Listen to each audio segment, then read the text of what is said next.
Good evening. Welcome to our Energion Publications Hangout, Tuesday night hangout for February the 2nd. In a minute, I'm going to be talking to Steve Kendall about, stewardship.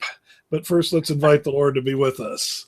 Lord, thank you for this time together, and I pray that we will learn what you have for us to learn and follow your guidance in the name of Jesus. Amen.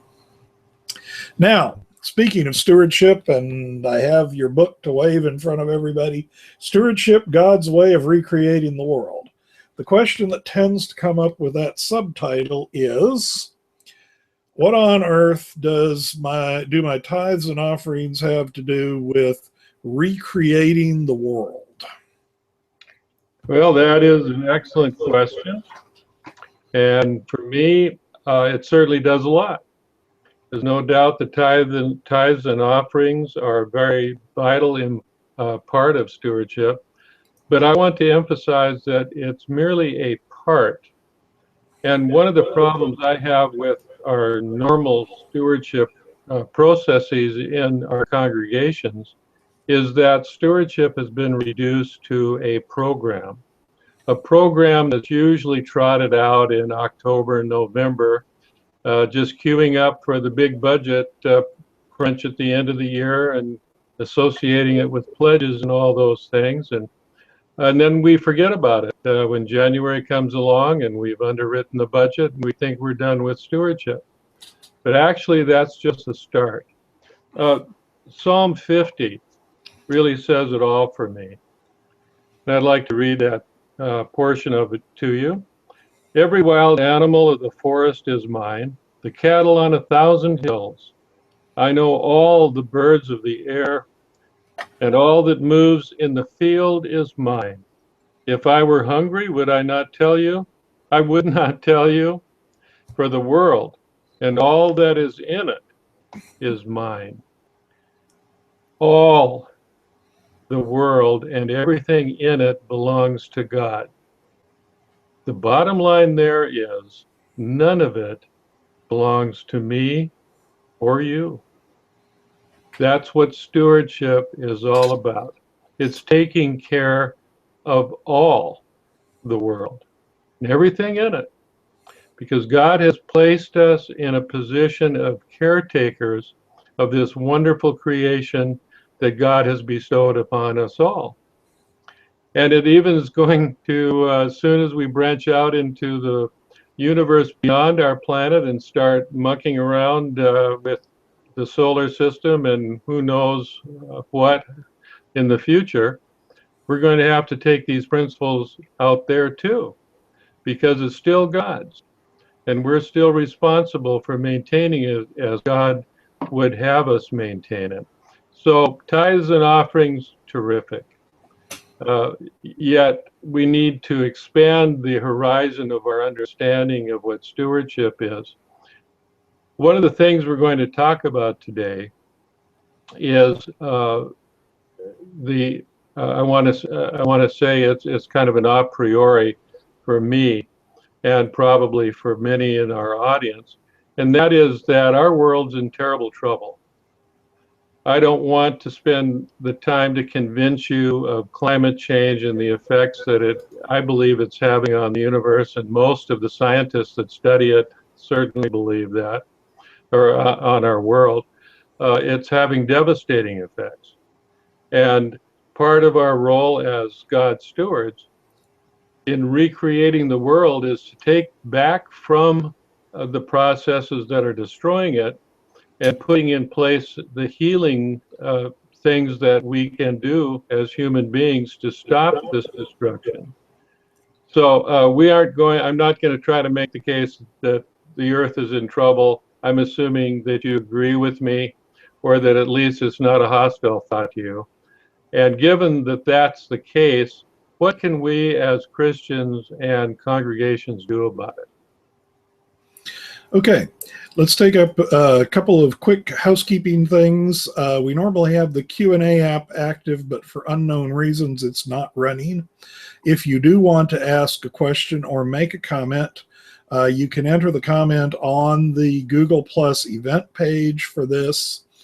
If you make a comment there, I should see it still during the course of the event, and I'll be able to read it in, and I'm sure Steve will be happy to talk about it.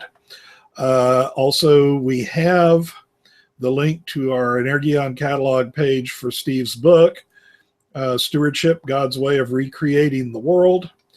And since Steve is not arguing for the problems or the trouble that the planet is in, I've also enabled in our showcase the Energion Tuesday night hangout, in which I interviewed Dr. David Moffat Moore about creation care, and from his book, Creation in Contemporary Experience, where he looks at God as creator and says, what does this mean to us for our ethics? How are we going to live considering that God is the creator? So those things are available in your showcase. If you have to, if you're on YouTube and haven't logged into Google Plus, there's a banner to join the conversation that will let you see the showcase as well. And so that information is there. So Steve, what you're saying here, then if I'm talking about recycling, if I'm talking about carbon emissions, all of these things are part of stewardship. I can't say I gave my 10%, I don't have to worry about it, stewardship is covered. Precisely. Yeah, okay. Everything we do these days will have a positive or negative impact on God's world. And we need to get in touch with these things, and we need to understand why they're an issue and how we can neutralize them and take back the harm if possible. Okay, so if you're a pastor, and let me just mention David Moffat Moore, who is also a pastor of a church in Michigan. He said in his course of his interview, I'm a biblical preacher. Because I'm a biblical preacher, I preach about climate change. Now, I can see pastors to a certain extent looking at this book, which I'm holding up, and saying, that's all well and good, and maybe, yes, we ought to do that. But what am I going to do about paying the bills at the church? Actually, the more responsible we get in understanding the broad aspect of stewardship, the more responsible we will be towards our congregations.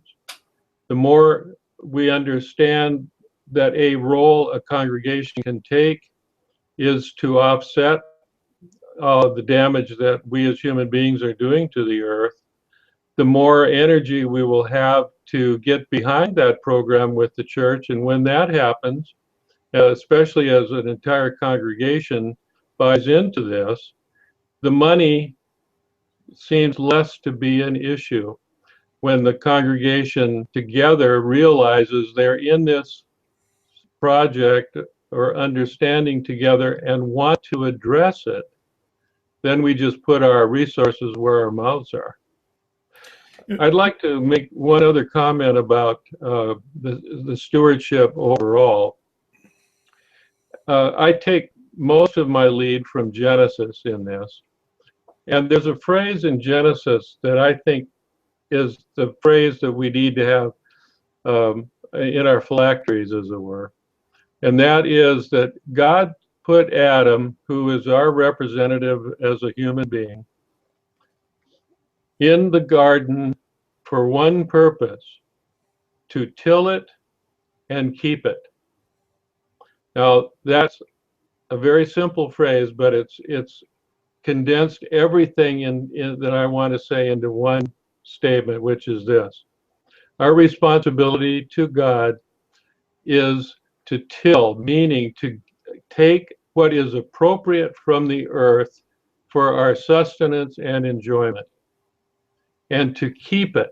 In other words, to make sure that those who follow after us will have the same opportunity to till and obtain from the earth its blessings in such a way that they too can pass it on, so that those who come after them will be able to enjoy the blessings as well.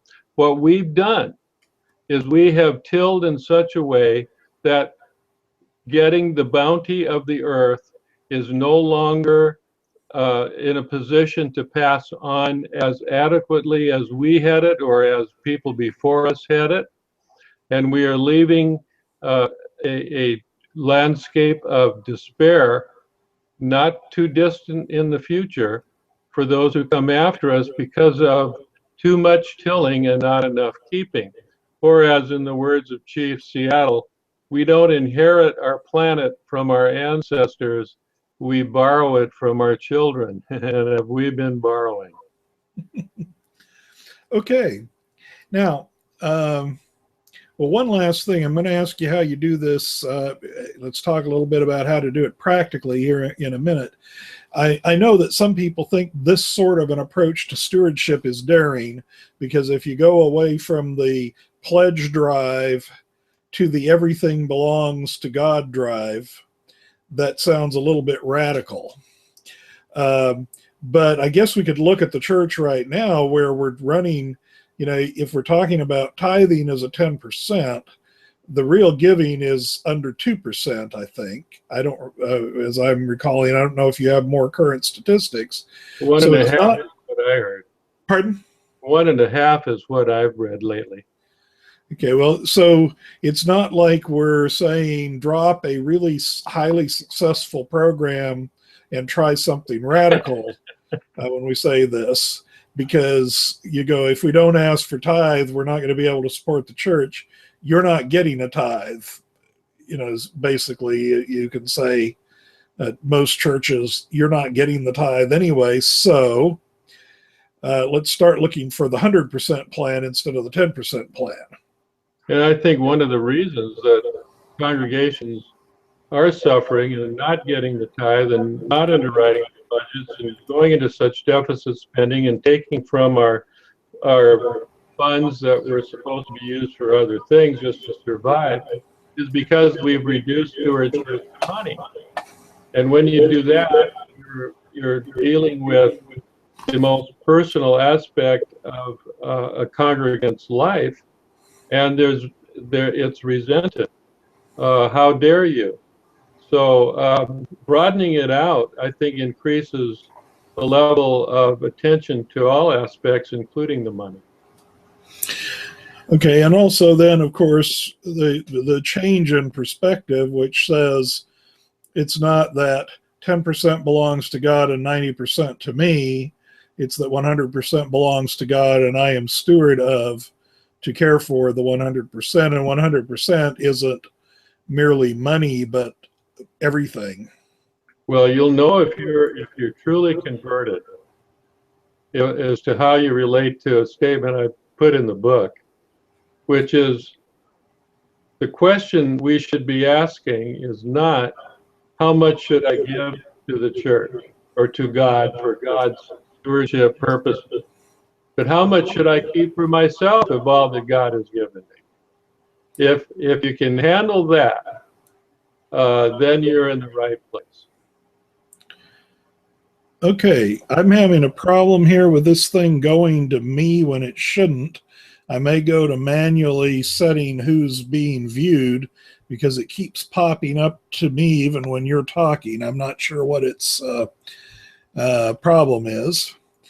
Sometimes it does that.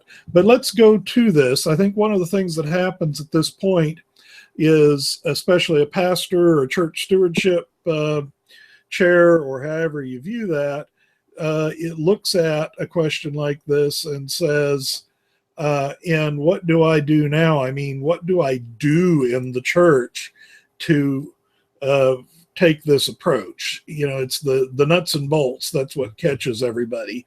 I remember once teaching on prayer, and a young pastor grabbed my arm. It was a group of pastors that I was teaching. I was on and talk about prayer for half an hour, and I walk into the hallway, and this young pastor collars me and says, but what do I do when a congregant comes and asks me for prayer? So, so we said it's 100% belongs to God. What do we do? Well, that's a good transition, because my congregation, of which I am now a retired pastor and just filling a layperson's role in the church now, is I've gotten a few people together and we're looking at how do we implement a good stewardship program. How do we get people connected to the issues? And so I've come up with a schema, or I should say we've come up with a schema that I'd like to introduce to your viewers now that will help us formulate an approach. So I'm going to do some magic here and get it on the screen, I think. Well, no. Okay, so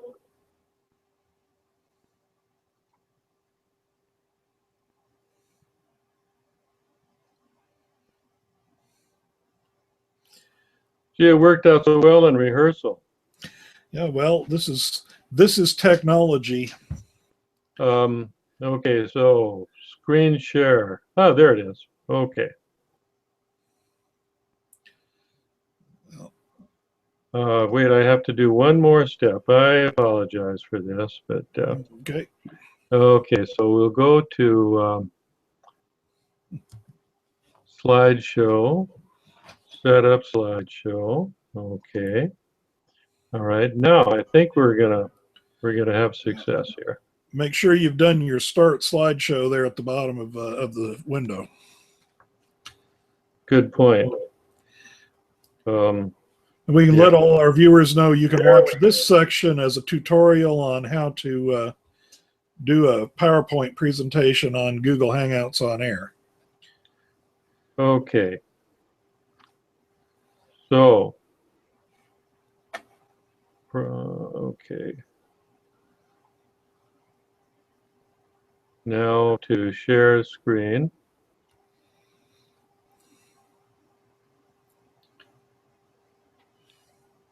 Are we up? Except you're on the whole slide rather than the slideshow. Okay. Make sure to pick to show that the one that has the slideshow in it.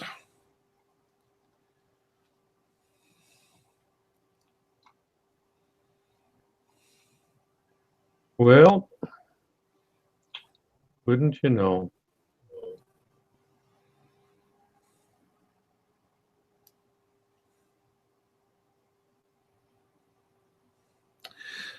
Well, I've just lost Steve for a second. So as we're waiting for him to come back, he's working on a PowerPoint presentation to show with this, and talking about how we can do the kind of stewardship he's talking about in the church, getting down to practical steps, practical actions that we can take.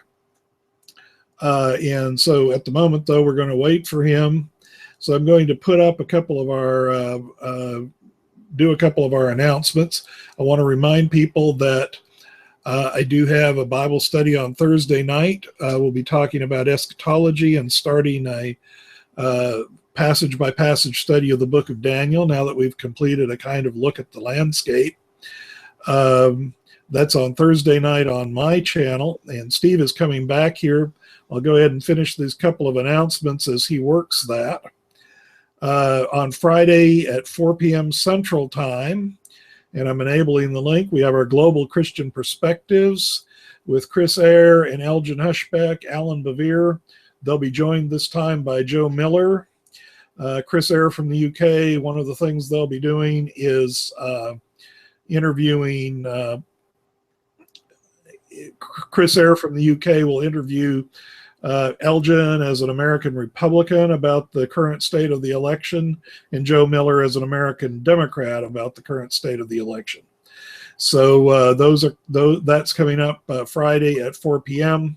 I don't have the topic announced yet, but there will be another Energeon Tuesday night hangout a week from tonight. Every Tuesday night we have one of these hangouts. So Steve, I'm seeing your full slide and not your show yet. Oh boy. Well, I guess let's just go with it since we're, Okay, we can read off of that. yeah, we'll just go with that. Okay, I'm locking this in so that that will be what stays on the screen while you talk, rather than it taking over when with my face when I talk. Let's leave the slide. Okay. So go ahead with us. Congregational Stewardship Program. As I say, this is the format that we're working with in my congregation right now. The bottom line is the very first thing under the title, of course, which is Teach Stewardship of the Earth. Everything flows from this. In other words, if we don't move to a comprehensive program of understanding stewardship in the broadest sense, then this won't work any better than trying to get people to tithe works. Second point is join denominationally affiliated eco-aware groups, and if you don't have one, press for one. My denomination has something called the Green Chalice, and it has a really good program for getting congregations involved on a step-by-step basis, which is, I think, the best way to proceed. Your denomination may have one, and if not, look into putting some pressure on to get one. Then join with ecologically oriented groups that are right in your own backyard, and of course national groups. There's founts of information available from them. Make church campus eco-friendly, which will then serve as a model for one's home. Our congregations are woefully prepared to reduce the carbon imprint or footprint that we make on the world. And if we can't do it with our church, it's not likely we're going to do much for our own personal lives. The church can serve as a model for how to do it for our homes. And I guess I would add in there, if the church isn't doing it, it's going to work poorly to try to preach it in the church. Well, this is why the next one, the pastor and board need to lead by example. So the board needs to adopt eco-friendly policies for the church, and the pastor needs to be the leader in being the example of how on a day-to-day basis we deal with these things, not just at the campus, but in their own homes. Build a library of eco books to share. There are many really good ones out there. The Silent Spring by Rachel Carson, which started this whole thing, is a good one to begin with. Just Google and you'll find all kinds of great examples. And of course, every month in your newsletter and often in the bulletin, it's good to have little reminder articles or items that may be part of this second half in the green here, which is to create monthly or bi-monthly emphases at home and church. Okay, So, Steve, yeah. before you go on to the green section, can we name a couple of things that makes a church campus eco-friendly? I mean, what occurs to me offhand is things like, low power bulbs, that kind of thing. Absolutely. Which also helps with the church budget on a long-term basis. But would you have two or three other things that let's say somebody is reading this, what do you want to look at if you go over your church and say, are we eco-friendly? Yeah, as a matter of fact, if we would transition into the green, we'll come across many of these. Okay. The first thing is everybody understands recycling anymore and what that's all about, but churches sometimes, if you're looking for where's the recycle bin or waste basket, it's not readily apparent because it's not advertised. It's just assumed people are going to find it. So learning what to recycle, and beyond that, buying things that are easily recyclable are things to pay attention to. Water conservation is another thing around the church and the home that need our attention. Dripping faucets, too large toilets, all of these things combine to create a water waste factor that's, if you really sat down and measured it, you'd be amazed at how much water is being wasted at home and at church. These things we're familiar with. Decreasing our carbon dioxide footprint for congregations and individuals. If you go online, just Google decrease carbon dioxide footprint, and you'll find many resources that will help you measure what your own is personally. And there are some that will do it for groups. And you will discover how many thousands of tons of carbon dioxide individuals can put in every year into the atmosphere. Meatless Monday, this is a project that's really catching on in a lot of places, where one day a week, doesn't have to be Monday, you become a vegetarian. And I do that 7 days a week. So well, good for you. I tried it once, and my wife tells me that in a sermon I actually said I would be a vegetarian if it wasn't for all the meat I eat. I don't know why I said it that way, but I did. But certainly one day a week, and the benefits accrued to just that one day of eliminating meat is huge. Work with a local project. This is something a congregation can do to get people excited. I guarantee you there's something going on in most of our communities that they would love to have additional help in order to do, like Habitat for Humanity is one, but there's homeless projects, there are food projects, pantries,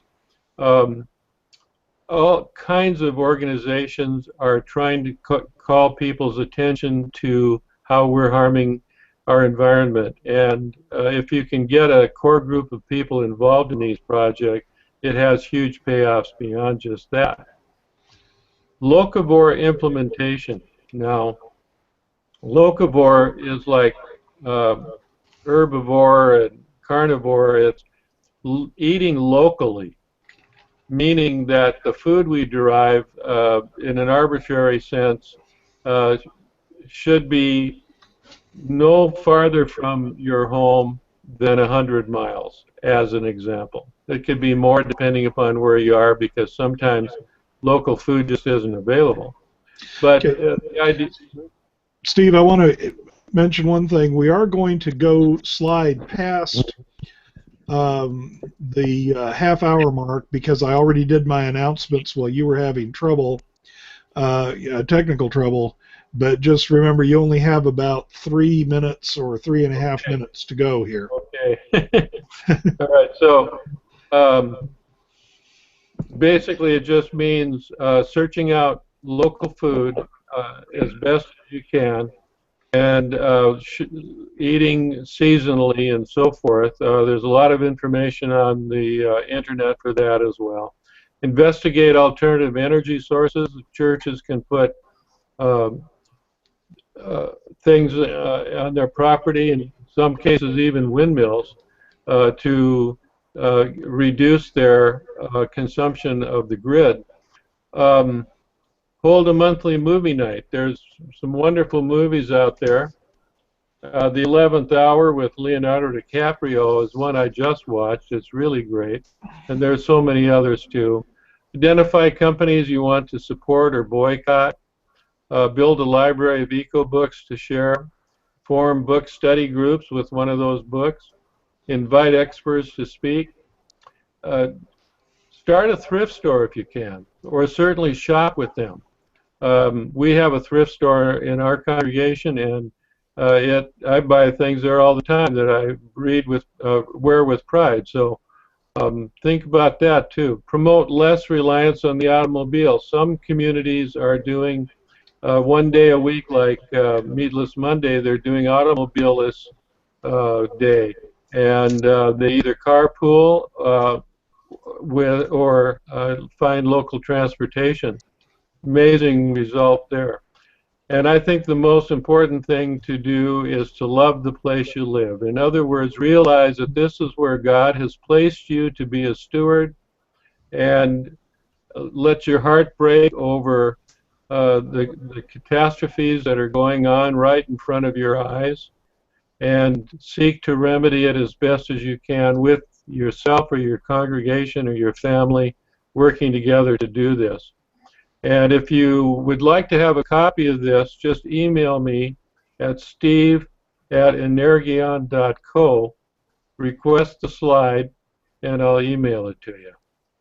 So I think I made my 3 minutes. Okay, I think you did, and thank you very much for that information. I'm going to bring myself back to the front here. Hold up. The book is one of our topical line drive series, straight to the point in less than 44 pages. Stewardship, God's Way of Recreating the World. And we've been talking with Steve Kendall, the author, about practical steps to implement this, and we also have the link. I'll remind you to look in the showcase for my interview with David Moffett Moore, author of Creation and Contemporary Experience, talking about our ethical responsibilities as people who accept God as the Creator. So, Steve, I still see you behind your presentation. So, I guess people can't see your smiling face there as we conclude your section of the program. Oh, there we go. I'll put Hello. Steve's. There we are. Steve, it was very nice to have you. Steve, again, is the author of Stewardship, God's Way of Recreating the World, and the link is in the showcase. I'm about to switch to talking to Dr. John Dibdahl, author of the book Hunger, Satisfying the Longing of Your Soul. And also I've just enabled in our showcase, which if you're on Google Plus is on the right-hand side of your screen. I have just enabled the link to our catalog page for Dr. Dibdahl's book, which is newly released. If you're on YouTube, remember you'll have to click the little banner that says Join the Conversation before you'll be able to see showcase items in the link. So I'm going to hold up Dr. Dibdahl's book, Hunger, Satisfying the Longing of Your Soul. And John, welcome to the show tonight. Hopefully all our technical stuff is working. I hope so. Thank you, Henry. Can you hear me? I can hear you and I can see you, and the sun seems to be doing the right things or not doing the right things to your office. So this is what I will call bringing myself back up, a fairly straightforward title there. You have the hunger, but for a lot of people, spirituality is a little bit more difficult. We can get that go to church, we can get the believe these things, we even get talking about ethics, but you can do all of those and still not be satisfied. That's right. So tell us a little bit about how you got started on this, writing the book. Like most people that write books or preach sermons, the books and the sermons reveal a lot, not simply about the world, but a lot about the life and the life journey of the one who's speaking or writing the book. And this book has a lot to do with my life journey and my experiences, and it's really, although it talks about spiritual life and things in a straightforward way, a lot of it is based on experiences that I've had and the journey that I've had in life. And I think a lot of it has to do with our culture, because our definition of religion is a very, what should I say, cognitive form of religion. We state the essence of what we are in beliefs, in doctrines, in creeds, in confessions, in various kinds of statements of what we believe in and what we think is true. And there's nothing wrong with that, but for many people, the actual experience of encountering God and having some kind of sense of God's presence and reality in life is just simply not there. And that was my experience. I had what I perceived as a call to ministry, responded to that. Got a master's, and then got a Master of Divinity, went to serve as a missionary, and had a spiritual crisis when I really, I felt a lot like John Wesley, and I was a missionary and working to save people, but then, who in the world will save my soul? And I believed that I had an experience, sins forgiven, the sense of God's presence in that, but I still had a sense of hunger. It was, I don't know how else to say it. It sounds easy, but it was all too heady. It was all very heady. And that led me on a journey which I could say didn't end with the book, but certainly a major milestone in that journey was the writing of the book, because it's based on a class that I taught, growing out of my experience. So I don't know. You want me to go? Well, I was just going to mention here, because your PhD is in Old Testament from Fuller, and as a matter of fact, in the days that are probably long enough ago that neither of us want to remember, I remember coming back after my master's degree and taking one day of your Old Testament class, and I always thought of you as an Old Testament professor. And then when we started looking at this book, it's a book on spirituality, and I think for some people that's an interesting road, because my own experience, you say it grows out of your own experience. My own experience was to go through, get a master's degree, and pretty close to walk out of the church at the same time. And people always think that's because of doctrines or a problem with the Bible or whatever. But what it really was my spiritual life was dying while I was educating my head. So I empathize with that. Well, so how did you get to teach a class in it? Well, I felt a need in my own life. I came back, I finished my degree, I was teaching at Walla Walla University, enjoying life, doing what I thought I had always wanted to do and enjoying it, but there was something missing. There was just, there's a hunger. I mean, hunger came out of it. There's a spiritual hunger that's hard to describe. You know about God, but you don't know God personally, and you don't have a sense of the reality of His presence in your life, and things get pretty dry, as it says in the Old Testament, it's dry as the hills of Gilboa, which is pretty dry. And it becomes a form, and you think you know truth intellectually, but the power of God seems to be lacking, and the presence of God seems to be lacking. Okay, so if I'm in that circumstance that we're talking about, and I do want to, two things I need to remind people of. The Q&A app that's supposed to be running isn't, for reasons that I do not know and can't fix in the middle of the show. However, if you have a question or comment, if you go to our Google Plus page with the event, you can enter it as a comment there, and I'll be glad to bring it in. Also, we have David Moffat Moore standing by, and he'll be joining us. Speaking of education of the head, he has 2 doctorates and still talks about the spirituality. So let's go back here. David, I want to tell you one thing. Right now on my monitor, I'm seeing you sideways. So you might want to look at your text before I throw a question your way. I saw you sideways too, and now you're straight. now you're upright.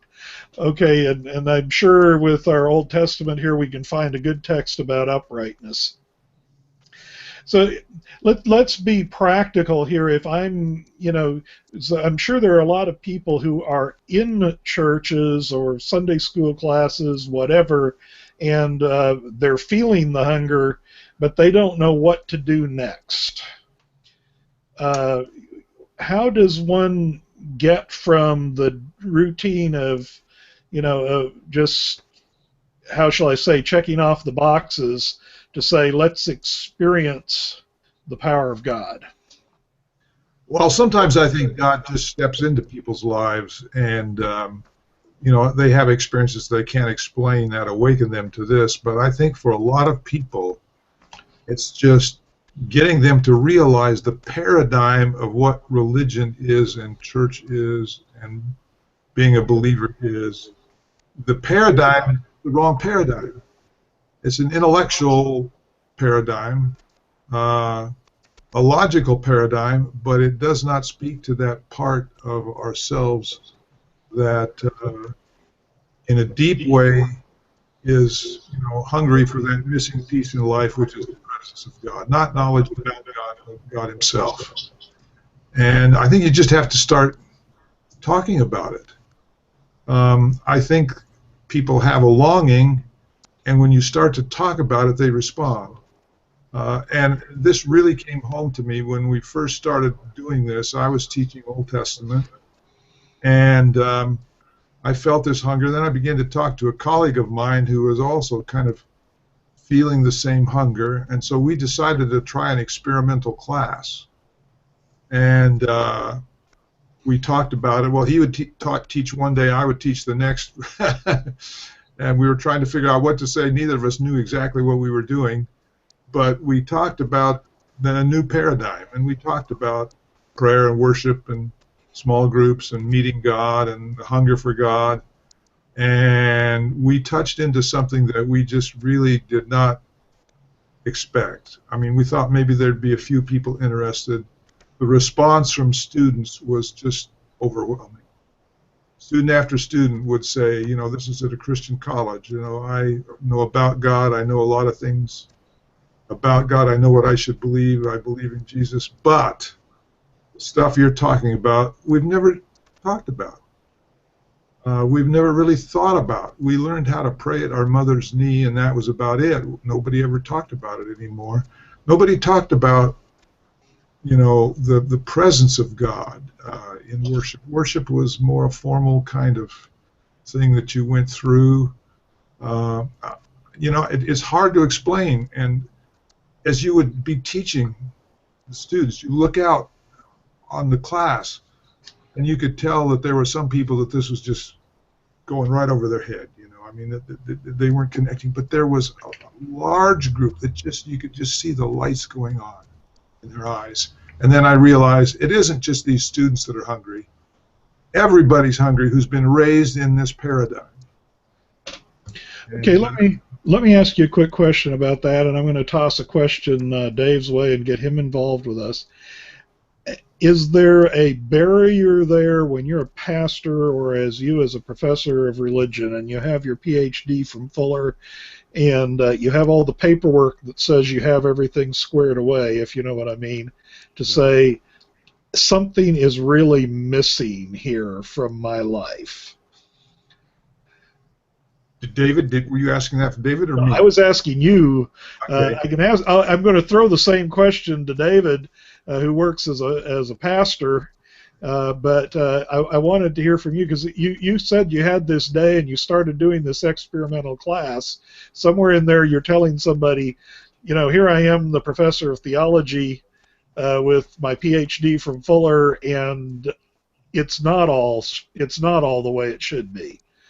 Yeah, well, it's kind of hard to say that sometimes, but it certainly becomes obvious when you start to talk about these other things and say that none of my education actually dealt with this. You know, I went all the way through a religion major in college, master's degree, doctorate degree. I never had a class in Christian spirituality. People expected you to pray, but nobody really talked about it that much and what it meant, or, you know. And worship particularly, you know, I took a class in seminary on worship, and it was basically about liturgy. You know, how do you plan the order of service and all that kind of stuff. And, you know, really beginning to understand a bit about worship and try to teach it just brought a revelation to my own life. And you just have to admit that and say, we've missed something in the way we've looked at it in the past. Okay.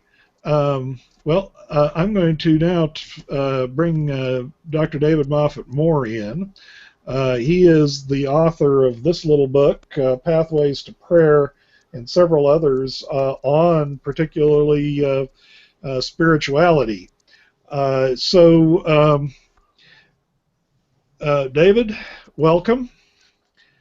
I would say how good it is for me to meet David, even though this is online and not in person. I appreciate his words about my book and also his words about prayer and spirituality. So it's nice to meet you, Doctor. Good to meet you, John. Thank you so much. I enjoyed reading your book, so I appreciate it. Struck a lot of resonance. Yeah, we're brothers in the spirit here in a special way. We are.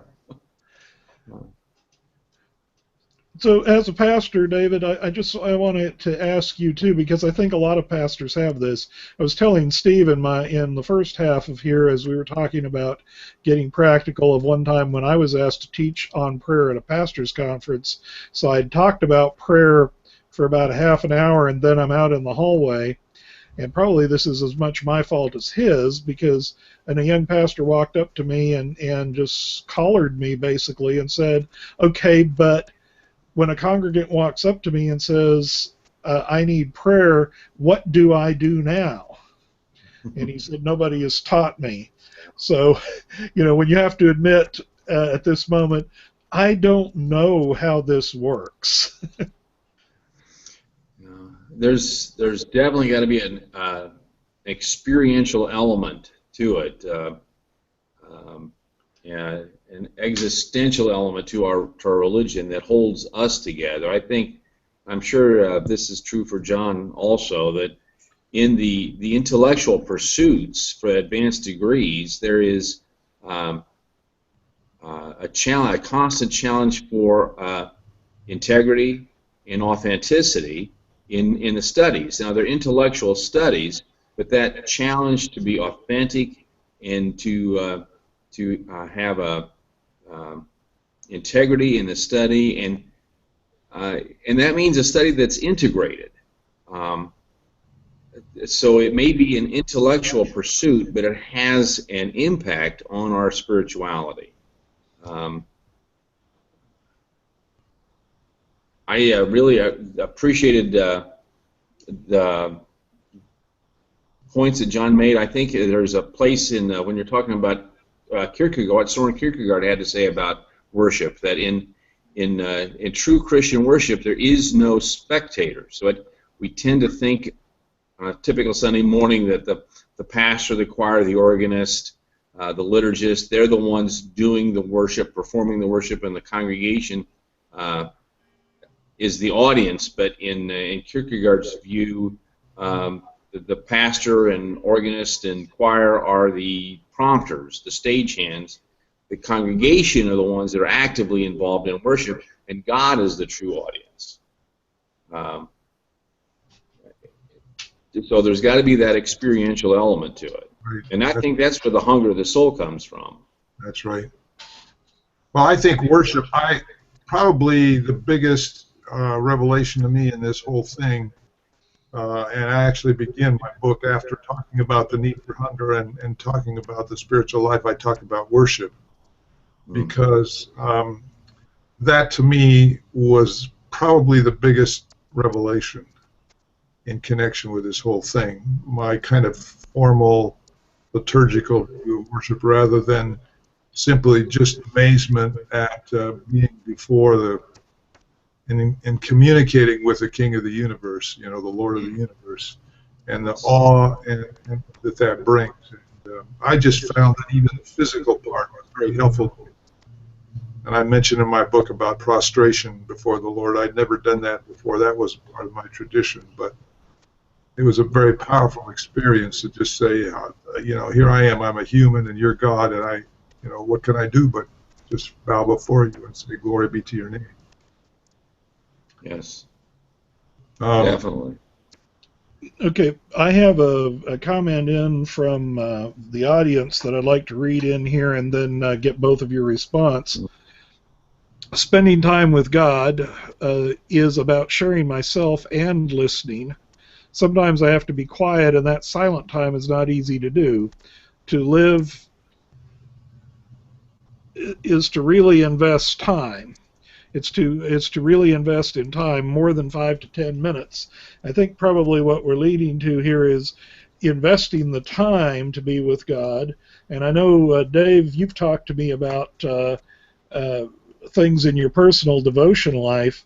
If you're going to teach about this, I'd ask, how important is it for you as a pastor, or you as a professor, or as a leader, to find your own time to hear from God and to worship, apart from the corporate setting? I think it's fundamentally important. I can't imagine going through the day without my prayer time. Now I'm a very strong introvert, so I get into silent prayer, and I can spend a long time in centering prayer, with an attitude of listening and being in just being in God's presence. That's soaking prayer. My wife is a strong extrovert, and it would drive her crazy to sit still for 20 minutes and not have anything said. So she has to find her own way to pray. I think it's important that we each find our own way and recognize that there are different paths for different personality types. But definitely we need to have a prayer time. I wouldn't want to enter the pulpit without having some prayer first. Someone has said that if you expect your people to pray 10 or 15 minutes, you better pray at least half an hour. If you expect them to pray half an hour, you better be praying at least an hour. If you want them to pray 1 hour, you better be praying 2 hours. Yeah. It's got to be modeled. It's got to be modeled, and you don't even have to publicize it too much, but people sense it. That's right. People sense it. Yeah, I think that it's an interesting thing, and I want to bring up, but I mean, first, this being a publisher's program, let me remind people we're talking about the book Hunger, Satisfying the Longing of Your Soul, Dr. John Dibdahl, Dr. David Moffat Moore, Pathways to Prayer. He's also author of the book Life as Pilgrimage, dealing with Celtic spirituality. So having reminded you of that, John, being there in the Walla Walla area, and this was probably 6 or 7 years ago, I remember the organist there at the Walla Walla College Church. And I remember sitting there after service, and probably 3/4 of the congregation would stay in silence through the postlude as this man would pray. And my sense, as this man would play, and my sense was of a person at the organ playing with God as the audience. I don't know if you, and I cannot remember the organist's name in any case, but those I talked to really affirmed what I had felt sitting in the pew there and hearing that. As you were mentioning the leaders, it seems to me that if the worship leader, those who are leading in worship, are worshiping, that leads the congregation to join. Certainly true. I don't know if you remember who that is, because it was at Walla Walla College Church probably 7 or 8 years ago, I think I visited. I don't know who that was, but I've subtly tried to urge people who use terminology to change just a little bit. Instead of talking about the worship leader, calling it the lead worshiper. Person is the lead worshiper. Now, it's no big deal, but I think it signifies a kind of switch in attitude and outlook, which is what David talked about when he said God is the audience. Mm-hmm. And, I think that's important. I just want to drop back, if it's okay, just for a minute to say I agree with what David said about different personalities, different people, different temperament. I notice in his book he talks about Myers-Briggs and some of the things that reveals. I talk about the same in my book. I think there's two factors that enter in. One is the temperament, and I think that our stage of the journey, I think we go on life in the journey, and I think the stage in the journey that we're at makes a big difference in how we respond to God in our spiritual life. Anyway, I think I interrupted what you were going to say something, so I'll turn it. Well, I wasn't going to. Did you have something there, Dave? No, I'm listening intently. I will throw this. John's book focuses on spiritual formation, spiritual growth, spiritual maturity, and it's not something that we have emphasized in the contemporary church very much. We talk about social justice. We talk about evangelism. Other elements, intellectual, we want to believe rightly and behave rightly.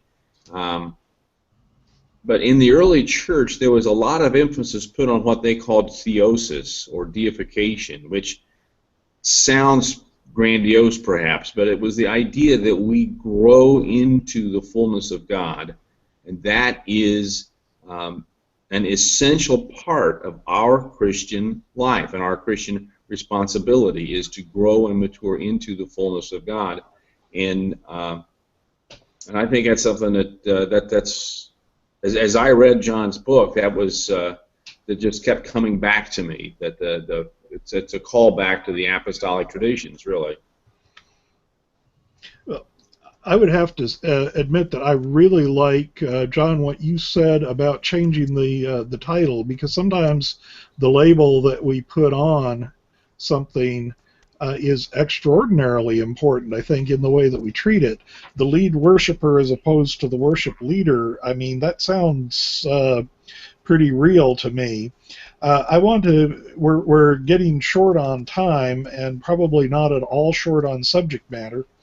I was wondering if you might say that, particularly to pastors or those in church leadership roles, if you're sensing the hunger in the congregation, and I'll start with you, John, if you're sensing a hunger in the congregation, what would you suggest as first steps to take? I know this is taking something complex and trying to break it down, but for somebody who hasn't had, a class in spirituality, they may have gone up through this pastor that collared me and saying, I've never been taught to pray, I've never been taught any of this, even though he had a seminary degree. Where would you start? Just the first steps. I'll start with John and then pass it to Dave, and we're going to be running short on time. Well, this is not perhaps the answer that you would be looking for, but it starts with a pastor. I teach many pastors, and very, very often I talk about something and people say, that's really great, I am going to preach a sermon on that next week. And the first thing I want to say is what we've been learning is not so much you making a sermon, is you experiencing this yourself and starting on this journey, and then you share your journey with people and they sense it and catch it, because this is very often caught as much as it is taught. Yes. I remember an experience that we had. I went to hear David Young-E Cho speak, the Korean pastor who's the largest church. I don't know if you probably have heard of him. Largest church in the history of Christianity, really, Yoido Full Gospel Church. I went to hear him speak in Portland, Oregon, and went to a church, and I took my wife with me. And we were sitting there, and there was a choir singing, which was just a very, very spirit-empowered experience. And all of a sudden, there was shaking next to me, and I looked, and my wife was weeping. And she's not a big crier, and I didn't know exactly what to say. I said, honey, what's wrong? What's happening? She says, I just sense that these people believe God is real here. And I sense that, and she was touched in a deep way. And I think that just is an example of the kind of hunger that people have for that. And just somehow to either testify to that or experience that yourself, then begin to share that with people. That's where I would start. Okay, Dave, I'm going to say that sounds really good. Live it first. What do you think? That's very good. That's kind of where I was going, yeah. I would introduce a person who's just in the beginning steps, different ways to pray, because as you say, we talk about prayer, but we don't actually practically walk through the different forms of prayer that are available and experience different ways to pray. Read the scriptures as God's personal love letter to yourself for this day. And the third point was just not just preach the sermon, but be the sermon, which is that authenticity. Be the sermon. Yeah. That's what I'd say. I think that's one of the biggest challenges in the average person in prayer is being honest with God. They think they have to pray a certain way or use certain words or be careful what they say. And so many times in Scripture you hear prophets and others just crying out to God out of the depths and saying, Lord, help. And I mean, I even pray sometimes with people saying right in front of them in the prayer, I don't know what to pray for you. You know, I'm not sure exactly what you need, but I'm just calling out to God to be present in your life. Yeah. And I think that makes a difference. So we could, we're running out of time, but I just think that that's really an excellent point to be ending on here is, you know, to begin praying, all you have to say is, Lord, help, or something along that line. There's really nothing technical about it, is there? I give you each like 30 seconds here to conclude, since I'm running out of time. Well, I just want to say, whoever you are, wherever you are, even pastors, church leaders, I suspect that many of you have a hunger in your soul that you haven't even recognized, and just give God a chance to manifest that hunger in your life and then begin to seek Him, and you will find joy and presence beyond your understanding. Okay, Dave? Title of I don't remember who, Annie Dillard or somebody wrote the book that's all you need to know about prayer. Yes, help, and thanks. Okay, that's an excellent conclusion. Thank you both for being with us, and thanks to our viewers. We'll be back next week with another Energion Tuesday Night Hangout.